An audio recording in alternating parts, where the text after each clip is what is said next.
America అధ్యక్షుడు Trump తమ సుంకాల విధానాన్ని మరోసారి సమర్థించుకున్నారు. టారిఫ్లు అమెరికాను అత్యంత ధనికమైన, ఎక్కువగా గౌరవించబడే దేశంగా మార్చాయని ఆయన ప్రకటించారు.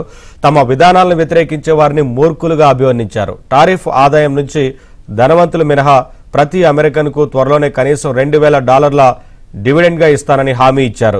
తమ విధానాల వల్లే అమెరికాలో ద్రవ్యోల్బణం దాదాపు లేదని, స్టాక్ మార్కెట్లు ధరలు రికార్డు స్థాయిలో ఉన్నాయని ట్రంప్ పేర్కొన్నారు. త్వరలోనే తమ $37 ట్రిలియన్ అప్పును చెల్లించడం ప్రారంభిస్తామని తెలిపారు.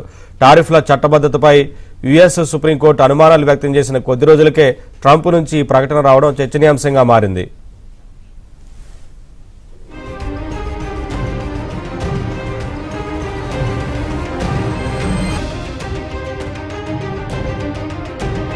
తమ విధానాలను వ్యతిరేకించే వారిని మూర్ఖులుగా అభివర్ణించారు. టారిఫ్ ఆదాయం నుంచి ధనవంతులు మినహా ప్రతి అమెరికన్కు త్వరలోనే కనీసం $2,000 డివిడెండ్గా ఇస్తానని హామీ ఇచ్చారు.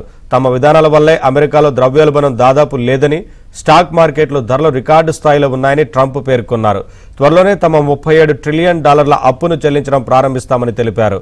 టారిఫ్ల చట్టబద్ధతపై యుఎస్ సుప్రీంకోర్టు అనుమానాలు వ్యక్తం చేసిన కొద్ది రోజులకే ట్రంప్ నుంచి ఈ ప్రకటన రావడం చర్చనీయాంశంగా మారింది.